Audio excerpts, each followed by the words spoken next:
So the other pour is the Schnitz, which is the same in German. It means half pour. So if you want to go, it's the last one of the night. You don't want. It's a little bit macho because the guys don't want to be seen with a small glass. It's the story as the story goes. So you can order a half pour with the big glass.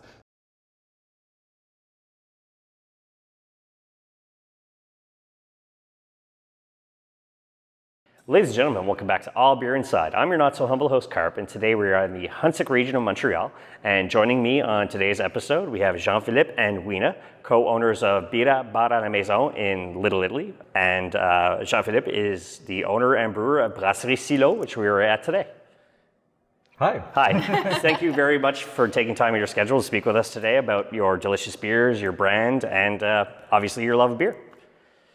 It's a pleasure. Yeah, awesome. So you have some beers for us to try today. What beer are we going to try here first? We may start with a session IPA, which would be not too high in alcohol. Perfect. Or another choice would be the Ginette, is a sour hoppy beer with 3.5% alcohol. So this would be another good choice. All right, let's go with the hoppy sour to start. Yeah. We'll try 2 from each from brewery. Yeah. Or, I mean, it's all kind of the same thing. So we named the Birra beers like the hurricane. Mm-hmm. So our first beer was Anne. Thank you. So we used the alphabetic order and alternate between boy and girl. Mm-hmm. So this is Ginette. Perfect. As we do on the show, toast. Toast. Ooh, that's very delightful. So it's like a lemonade. It's not too much alcohol. The sourness is just complementing the malt, and there's no bitterness, only tropical fruit hoppiness. Yeah, no, this is like a super well balanced beer. We are in cooler temperature now, but to me this would be more something sitting on your patio, having a couple of these. I don't think a metro is too far from here, so even then it's pretty convenient to take public transportation out here from what I remember, so yeah, that's great. So Weena, Jean-Philippe, what brought you together? What's the beer story? So we're a couple, and I was brewing for a lot of years before, and Weena wanted to open a bar. Mm-hmm. At that moment, where Jean-Philippe was brewing, they had the opportunity to brew beer in a cooperative, which is Ma Brasserie in Montreal. Yep. And then from there, they could sell their beer to other locations. So it was a good opportunity to open a new place. And I wanted to be part of the project. And I also had, I studied at the ITHQ, it's the hotellerie institution in Montreal. So I learned a little bit about cooking. So I had a background about this, so that's why I wanted to open a place with Jean-Philippe to sell his beer, which I really liked already. And it was a good opportunity also to open something in a new neighborhood. So yeah. And that was Birra. Yeah, and it's Birra. Yeah, because I remember I've been to Birra a couple times before pandemic times. And, it's usually just because there's you guys, there's Hadikana, and there's a few other in that area. So it's very, very nice because you can kind of skip to a few breweries in one shot. And you guys are kind of right in the middle of all that. So it's true. It's a very opportune place, and it's almost downtown Montreal. So it's a great location. Yeah, and now I think it's really the neighborhood where there is the most breweries. Most breweries that you can walk one to another. Yeah, it's really Montreal and Quebec as a whole, and kind of Eastern Canada. We're really picking up where the breweries are coming along. So it's great that for somebody like myself, I have variety that I could go for, and even just at Birra, grabbing a meal as well as a beer is always helpful too. So and then what wanted you to create the Silo brand? So a few years ago, I realized that it would be a good idea to begin brewing more volume with another license than the Brasseur Artisan, which didn't allow to sell in the grocery stores and other bars. So I wanted to have a production brewery. So I started to search a location, and I found this place, which was the perfect place because I could have a big tap room. We have a 125 person capacity here, and we have the patio in front, and also the brewery is in the back. The rent is cheap. It's easy to access for industrial works. We have a delivery dock, everything. So I wanted to come here and to make more volume and to start with a new brand, so I can focus on the beer that I really like and enjoy, which are sessions beers and lagers. That's great, and kind of having the two brands out there on the shelves, if I feel like some Birra beers or if I feel some like Silo beers, or I could do both. So because you guys are right next to each other on the shelves, at least in my neighborhood in Verdun. So usually. It all depends where you are, right? Because you go to Peluso and it's like, oh, our browns are here, our blondes are here. And so, no, that's fantastic. And because I remember when I first contacted you about interviewing for Birra, and you're like, oh, I have another project. Can you wait a few months? And unfortunately, the pandemic really delayed those few months. But it's nice that we finally got to meet up and talk with you about your products and your beers. And so far, this hoppy sour is fantastic. So. Well, the Birra brand is really like the beer that we brew for Birra are really like what we're searching for is drinkability. So you can drink more than one and easy to drink. So you can take your time to chat with your friends, eat something, and drink. To buy in pints at the bar. So for sure. The main focus. If I remember as well, you also had guest beers at your Birra location, right? Yeah. Okay. What made you decide to do that? It's not very frequent, I find it, at brew pubs and things like that. So. Yeah, it was mostly because at the beginning when we were brewing with Ma Brasserie, we couldn't do as much beers as we wanted to. And it's also fun to have some beers from other breweries, to bring some different styles. Like we do not do beers like barrel aged, so we can buy it from other places that do them well. And but right now we still have some guest beers, but we have a lot more of ours, and we also have almost all the Silo beers on the menu.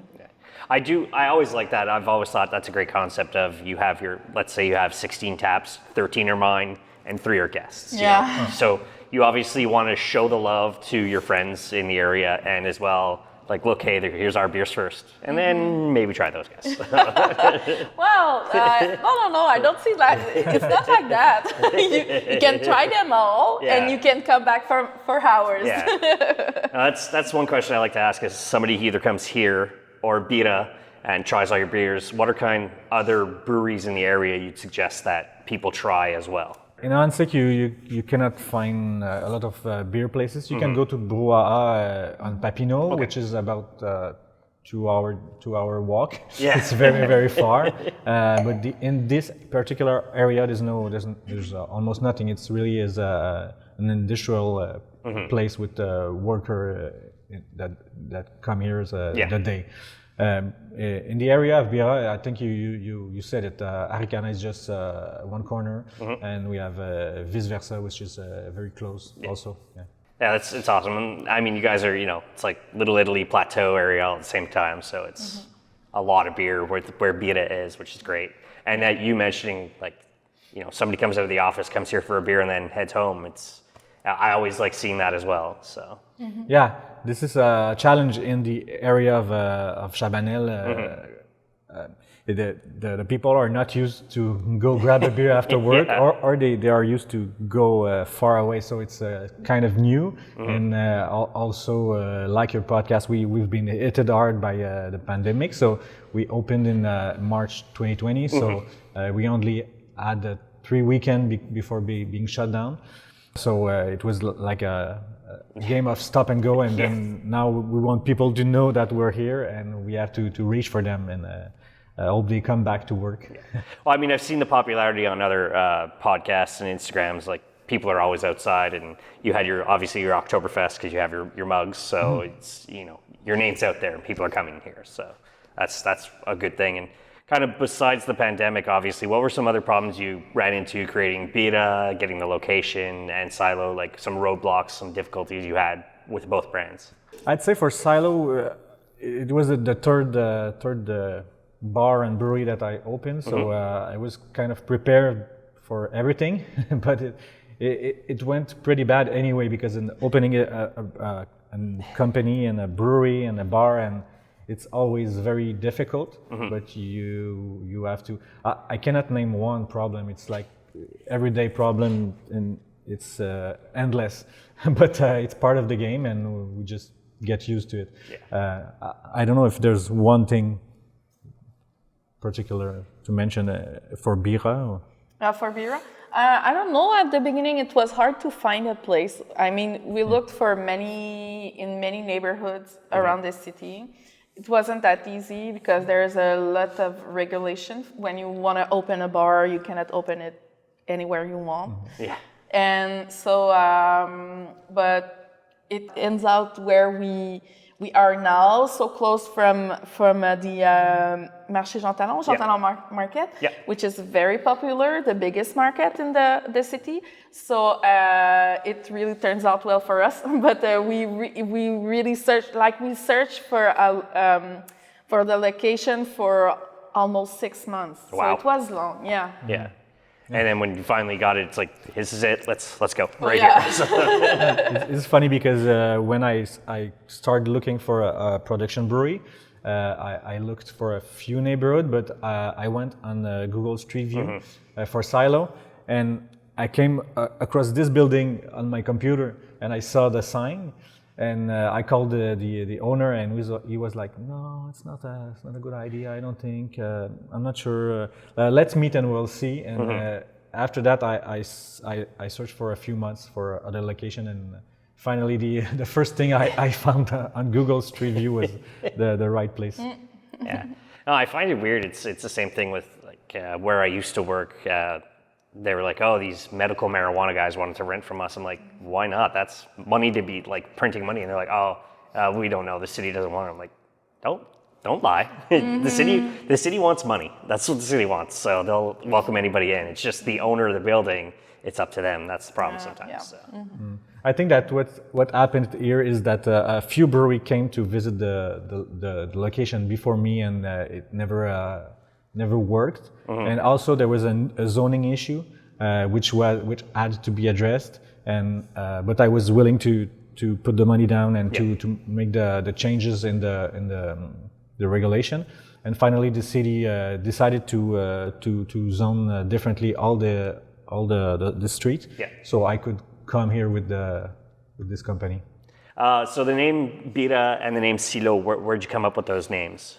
Birra, well, we were brainstorming for a name for a while, and the owner of our location, just joking one day, he was, oh, Birra. So they are Italians, so it means beers in Italian. He just went like this on his couch. It was like, La Birra. And we were like, ha ha ha, funny. Yeah, but we are on the Little Italy, and we are just under the arch of the Little Italy. So we thought about this after, and we were like, oh, that's a good... it's pretty simple and obvious. Yeah, but it's a good clin d'œil. Yeah. I don't know how... how... it catches the eye. Yeah, to the neighborhood. And so that's where it comes from, and... Bières Maison means house beer, so our beer, so that's it. Awesome. And Silo, what made you decide that? It's always very hard to find a name that you don't dislike. Okay. Like it's hard to find a name that you like, but it's harder to find one that you don't dislike. And Silo was pretty neutral, and people are always misnaming the fermenter or the unitanks, or you can call them a lot of things, but it's not a silo. But people are like, oh, you have a pretty silo, or when they see the can, they call it a silo. So it was like, oh yeah, let's embrace it, and we're going to be Silo. That's great. You want to have another beer? Yeah, for sure. There's a Horace, which is a saison. Yep. But we added spice. It's a classic Saison Dupont-like beer, but with a few spices like ginger, coriander, and 2 peppers. Oh. But it's quite subtle. Sounds very tasty. So we like to use the spice and the flavors, but that complements the beer without overpowering it. Oh yeah, just on the nose, it's saison. Yeah, it's very classic Dupont yeast, but with a small fruity ginger flavor. Okay. A toast. Next time we'll get it. What kind of, like, because I feel you kind of stuck with like regular styles. It doesn't feel you have any big, crazy, bold New Englands or bold barrel age. What made you decide to kind of stick with classic styles from what I'm seeing? Yeah, it's right now we see a lot of brewery focusing on bold dessert beer or sweet IPAs, and I don't necessarily dislike them, but it seems like everything is very narrow right now. Everything is the same. Because we try to explore and to get new things, we end up with all the same things, which is a little bit weird. Yeah. But in the classic styles, we have a lot of diversity. Sometimes you don't realize it because it seems like it's all the same, but there's so many diversity in just blonde lager. I have like 5 pale lagers on tap right now, and they don't taste the same. So I like to explore things like that. And we have a collaboration that we've made with Epitaph, Jean-Philippe Lalonde. It's a New England pale ale. So it's really near New England IPA. It really is a hop bomb with lots of hoppy flavors, with all the hops in the fermenter, lots of dry hopping. So it's a very nice beer too, but we only have one, and we have Legendre, which is a double dry hop IPA. So we brew them, but they're not the core of our lineups. It's one with the other. Oh, that's awesome. And like I said, it's classic style, so it's very simple to, it's not what hops are in here. And myself, like, I know what hops I like in my New England, so I try and find those, but sometimes it's just like, there's a label that I can't make out anything, so let's just grab it and drink it. In worst case scenario, it's a drain pour, which is rare for me, but there's been some. So. But people want to know which hops are in their New England IPA, double dry hop, and sometimes it's very hard to, even for brewers like me, which I'm doing this for the past 20 years, and honestly, it's very hard to differentiate the hops. So you try to get something logical out of the labels and what brewers say and taste, and it's very, very hard. But no one pays attention if there's a pale lager with Tettnanger hops, and if you use the Alerto Mittelfru, it will taste a lot different. And if you use the Saz Czech hop, it will be very, very different. And in those beers, you can really taste the difference because it's not too overpowering, so it's not too strong. So you have a lot of nuance to try to learn the difference between the ingredients. Yeah. Oh, I mean, you mentioned you've been brewing 20 years. What started your brewing? Like, did you start home brewing, or you went to school because you're like, I want to make beer? Like, where did that start? I started very young. Okay. And I wanted to have cheap beer from my house. And it's a classic homebrewer thing. And I quickly got trapped inside this new hobby, and I wanted to know everything and to brew all the styles and with all the ingredients and to know everything. And then after college, I decided to give it a shot and to try to get a job. So in 2005, I started brewing at McCausland Brewery. Okay. Yeah. So I was mostly filtering and transferring beers and using the centrifuge on the weekend. And after a few months, I went to brew in a new brewery that was opening, and then from there I brewed in several breweries. and my focus was to open a brew pub in Montreal. Yeah. And then in 2011, me with another partner, we opened La Succursale on Masson Street, which when we opened, we had only 4 beers. There was a porter, a bitter, an alt beer, and a Kolsch. So at that time, people thought I was not crazy. They only thought that I didn't like beer because there was no IPAs, and they didn't understand why I didn't have any big beers. And some people compared me to Dieu du Ciel, and it was like, Dieu du Ciel is way better, and Dieu du Ciel is really great, but they're making a strong beers in comparison with that menu with bitter, porter, alt, and Kolsch. So it was very challenging for some beer geeks at the time. And fast forward 10 years, now people are getting what I wanted to say. It's great, and hearing your journey, like as you kind of condensed it, obviously, but it's fantastic that you've been, so committed to the industry for 20 years, and obviously, I mean, Birra has been around 10 years. How long is Birra? It was. It's gonna be 6 years in January. This year, Oh, okay. I thought it was a little longer, but yeah, just because your name brand, when I started my beer journey in Montreal, it's like, oh, Birra, who are these guys? And oh, they're right next to these guys. They're right next to you guys. So it's convenient little beer trip in the main. And then if I live in Verdun, so it's I've had a few too many, but I didn't drive because I'm Metro right there. So let's take the safe Metro bus, Metro and bus home. That's right. It's only 1 minute walk. Yeah.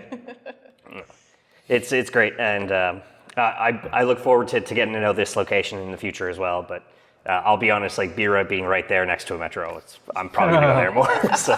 Yeah, it's a little bit harder to come here. Yeah, but it's quite different than the other brewery. You can tell that there's a trend with brewery taproom when Quatre Origines opened, and then Avant-Garde, and then. Messorem, which is the same type of functioning. You only order at the bar, and everything is made in the back, and people can just take the space as they want. And what we have special is that we use maybe you don't see there, but the Lukar taps, which are Czech tap, which allowed us to have a perfect control on the foam and on the texture of the beer. So we really work on very foamy pours. So we have oversized Bock and Czech Bock mainly, but now for the Oktoberfest we have the German one, and then we have the ceramic Stein, which arrived last week. But we always pour the beer with a lot of foam, and it's maybe challenging for some regular customer because they're like, why don't I get more beer? But we explain to them that it's really part of the experience. And if you want to drink German classic beers and Czech classic beer, foam is just as important as the beer. Yeah, I listened to a show and they were talking about that. I think it's in the Czech that they pretty much just serve you the foam and you kind of chug it. Yeah, I changed T-shirt the last minute this morning, but I could have shown you. Yeah, okay. But we it's mainly a Pilsner Urquell, which is a very big Czech brewery that popularized this 3-pour system. So the first pour is the classic Hladinka, they say. So you have three fingers of foam and then beer, and the foam that is created with the special Lukar tap is very wet. So it's not a dry foam that you can blow on. It's really a lot of liquid. Yeah, it's thick and it's creamy, and so the other pour is the Schnitz, which is the same in German. It means half pour. So if you want to go, it's the last one of the night. You don't want. It's a little bit macho because the guys don't want to be seen with a small glass. It's the story as the story goes. So you can order a half pour with the big glass. So you have a little bit empty space, and then 3 or 4 finger of foam and a little bit beer in in the bottom. And the mliko is only foam. And they usually, if you order it in Prague, they will say you need to chug it. Yeah. Like one take. It's like a big shooter of sweet foam. So you need to try it, but I wasn't able to do it. No, I mean, at some point, I mean, speaking of that, so what I like to ask is a beercation you'd like to go on, so a beer vacation. Now, obviously, you're very busy with both brands, so let's say you finally have a couple of weeks where you could travel.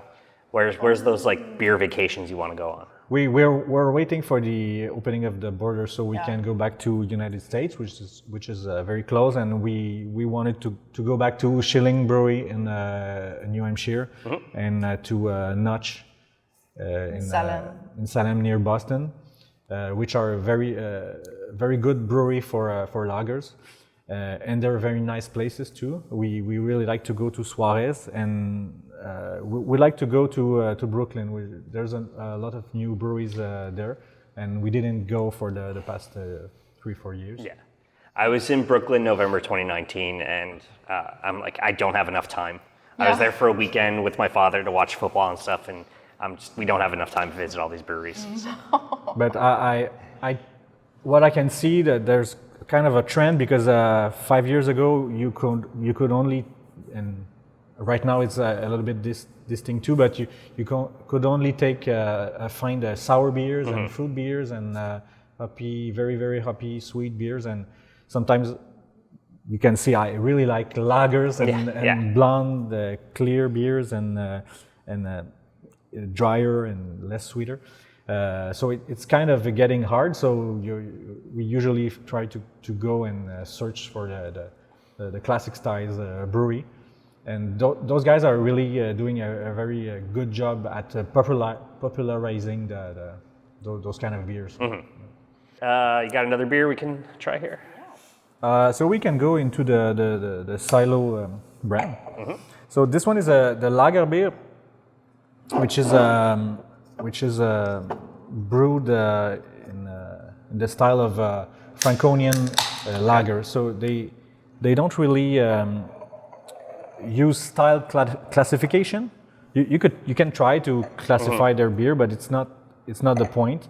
They usually just brew the same family lager for the last 200 years, and all they want is to have a clean blonde ale with a local ingredient. And so this is a classic blonde lager, which is not really in the style of Helles or Lagerbier, or it's just a kind of a lager. Awesome. Oh yeah. A toast. Yeah, I said pros. Oh, that's something my palate likes. So this is only Tetlang hop, so you can taste a little bit of anise. Yeah. So we use only German ingredient with the heirloom malt variety, which is called Barke. That got out of fashion because it got a lower yield in the field. But Wireman, which is a very very good malt company in Bamberg, is popularizing it right now. So this is a very multi variety. Yeah, no, this is something that I could see myself like easily drinking a bunch of. This is very much what I would start my night with and just go from there. And then at the end of the night, I'm going to go something for big and bold to end my night. But this is something I would just sit down and have 2-3 pints of like that, no problem. So. It's a perfect beer for the patio with the Stein. Oh, that's delicious. So I have noticed kind of between the Birra brand to the Silo brand, there's like a big transformation of labeling. What made you decide to diversify your names, your labeling, and things like that? We really wanted 2 different brands. Okay. So we want people we want to get attention for the bar at Birra. We want people to get the beer, try them, and then want to come and visit us. And I mean, there's even a little map. Yeah, that's right. There's a map and the address, and we want people to come and visit us. That's the main focus. And for Silo, it's a little bit different. We want to popularize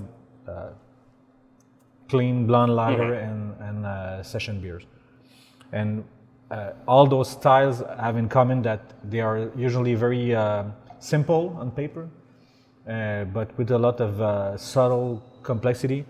So we started with this design, which is just a scale. So you can recognize the silo, but without designing it, it's only I said scale, but I mean ladder. Yep. And there's a miniature that changes on every cans. So it got confusing quite fast. But what we wanted is that people have to pay attention to the can if they want to know what's inside, and to differentiate them. So it's the same with if I give you 5 blonde beer, maybe you say it's all the same, but if you pay attention, you'll see that there's a difference. Yeah, I like to say I have a consumer palate, so I'm not like super advanced in any way. I'm probably not getting Cicerone anytime soon, but I can tell like, oh, this one's a little maltier than this one, and oh, this one has some different hops. Like I'm not really, really good at tasting, but I know what I like. Obviously, your Lagerbier, fantastic for me. But it's not important that people don't have to get a lot of knowledge to appreciate beer. Yeah. So what we want is that people can taste a beer and like it and have a good time with their friends. So we decided to use instead of telling people to use this kind of glass and this temperature and this pairing, we decided that beer is not complicated. You like it, you don't like it, that's all it counts. So we use little phrase at the back like à boire au soleil, to drink in the mountain, to drink in the park. Yeah. So it's like an anti-indication. We don't want people to get complicated experience with our product. Oh, it's fantastic, and have one in the park. It's a nice sunny day out, have one. If it's fall, have something like a pumpkin beer or something like that. It's always good to, you're not really pushing your direction, but you're making a good suggestion. It's the same thing with glassware. A lot new breweries, they'll put the glassware, the suggestion on the bottom, and I'm just like, I'm going to use my classic craft glass. I'm not switching my glass each and every time. I'll rinse it out, but I'm not going to change it every time. That's right. So. And we really like beautiful glasses, and we have a lot of different glasses. We have like 10 with the Silo brand, and we really like that they have a story. And if you go into a certain region of the world, they use only this glass, and they are meaningful. But at the end of the day, you want to have a beer, you have a beer, and that's it. Yeah, exactly. You don't have to. It doesn't have to be complicated. No, that's it. Beer definitely doesn't have to be complicated. It can be, obviously. Mentioning Masorum earlier, they had a crazy 2-year anniversary, and it's like all these beers, and I'm just like, but I only like those 2. So that was for me. But it's it's crazy, and you obviously have quite the lineup between the 2 brands as well. So if anybody really wants to kind of experience the rainbow in a sense, they easily can. Yeah, that's right. We have a lot of diversity because we are focusing on when people come to Birra, if they want a sour beer, we need to have one. If they want a New England IPA, we need to have one. If we have a West Coast IPA, we have a very diverse menu because we want people to have access to everything. If they come to Silo, it's a little bit different. It's more like we have 12 taps. One of them is cider, and 11 of them is like, today I'm telling you that is what I like. Do you want it? It's a little bit different. When you go to a brewery, you go to discover what they're doing. With Birra or Silo, could you see yourself? Because I know a lot of craft breweries are starting to do craft soda, so that a father could come in with his son, the father could have a beer, and the son could have, let's say, a root beer or a ginger ale. Do you see yourself maybe doing one of those in the future? I didn't give it too much thought because we're pretty busy with making beer, and I think we have a lot.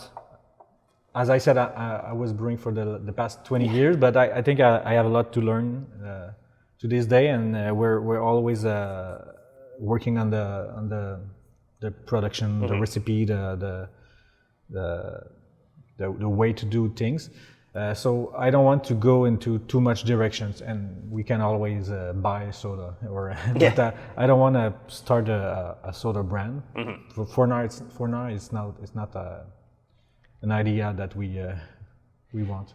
Yeah, I mean, especially with Silo, it's you open during the pandemic, restrictions. Oh, it's open. Oh, it's closed again. Oh, it's open. Okay, well now it's just open. So it's you're running in circles while trying to keep the business obviously afloat, both businesses. So it's I cannot see the amount of hoops you've had to jump through in the last 2 years with everything that's been going on. So it's the fact that you're still here, you survived, you're strong on the shelves, at least in my neighborhood. At I use multi-hops.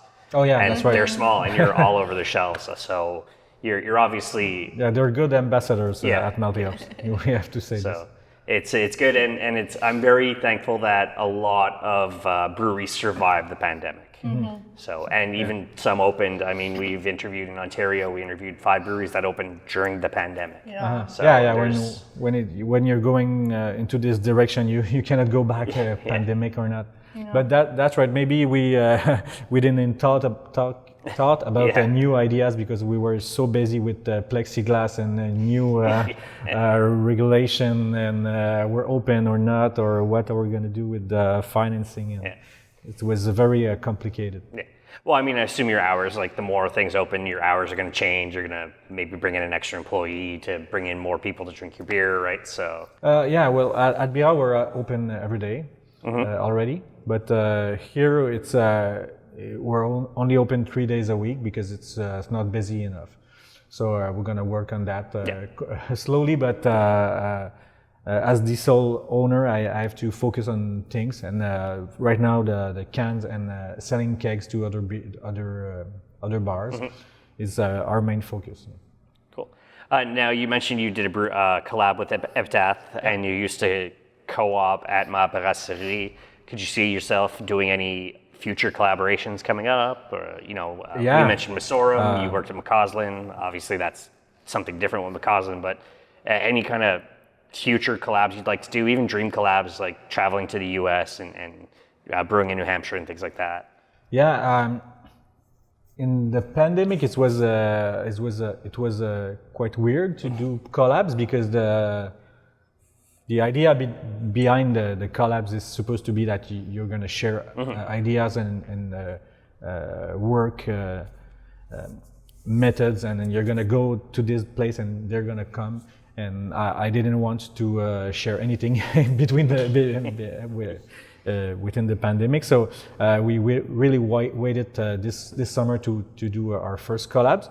But we've made a few beers with specialized magazine stores, with stores. So we've made beer for Boire Grand, which is in Ahuntsic. We've made a beer for Cheers. And in a few days, we're gonna have a new beer with Veux-tu une bière? Okay. So those were the collabs that we've made in the last years, and I have a few ideas for new collabs, but I'm gonna talk with the people first before. But we have a collab with Dispensaire that is on the shelves right now in many stores, beer stores. It's called Jean-Loup. We've made it with, Arnaud, the brewer over there, was started brewing with Jean-Philippe at La Succursale. And we made this collab for our 3rd anniversary, something like that. And it's still brewing. Yeah, they're still brewing it. Yeah, we're hoping Dispensaire is a future interview, but speaking with Arnaud, he's very busy right now. So I told him, if you want to talk with Arnaud, maybe after the holidays probably. we'll talk. So. That's great. Let's try one more beer. Maybe we can continue on this lager trend. Yeah, I'm more than happy about that. Yeah, there's too much to choose from, but let's go with this. So this is our latest lager that we brewed for Oktoberfest. We didn't want to. We've made an event, but I didn't want to call it Oktoberfest. I wanted to call it Chabanel Bierfest because in north of Bavaria they don't really celebrate Oktoberfest. They call it with the neighborhood name. So we're not in Bavaria, so I decided to call it Chabanel Bierfest. So this is a Dunkel lager, so a clean brown lager, very very deep color, very malty, not too much hoppiness, but very Perfect. open. A toast. It's very rare to see a Dunkel out. I don't see a lot of Quebec breweries making Dunkels. So. That's right. We see more often, but usually the brown beers are a little bit harder to sell. But when there's an event, like this is the right season, September and October, people are just looking for this, for their event. And it's a very satisfying beer because it's very dark, but it's not sweet at all. It's very drinkable. Yeah. Another like super crush. I like to say crushable. Easily a fall beer. I'd have one of these. I'd probably have a pumpkin beer. I love pumpkin beers, so that's myself. I know people who think they're disgusting, and those people are great to me. But No comments. You mentioning McCausland. I'm a 35-minute walk from McCausland, so it's like, I'll take a walk. I'm at McCausland. I guess I'll have a pumpkin beer. And now unfortunately their terrace is closed, but they closed it too early. But It's getting very cold. For an afternoon beer, it's still warm. No, there's still, obviously your patio's still open. I know Miss Orum's, theirs is still open. I'm sure. Do you still have the small terrace at Birra as well? Yeah, we have. On the street, It's a big terrace. It's Yeah. 50 people Place, plus three tables. And yes, we're still open. We can be open until the end of October, so we stay open until the end of October. Awesome. So I know things are still constantly changing, but for both brand, what's next? Rentability. We're working on this because we don't like to talk about pandemic all the time, but it's there. Yes. I mean, we had a lot of loans to survive. So that's the main focus right now. What can we do to just survive another 2, 3, 5 years? So what's next? We're gonna continue to have a new beers on our lineups. Yeah, there is a beer from Birra that is coming on small cans. Yeah. That is planned before Christmas. Okay. One of our regular from before the pandemic, so that's a surprise. And also we have our anniversary, 6th anniversary on January, so we're gonna work on this, maybe some special beers for that, a small batch, I don't know.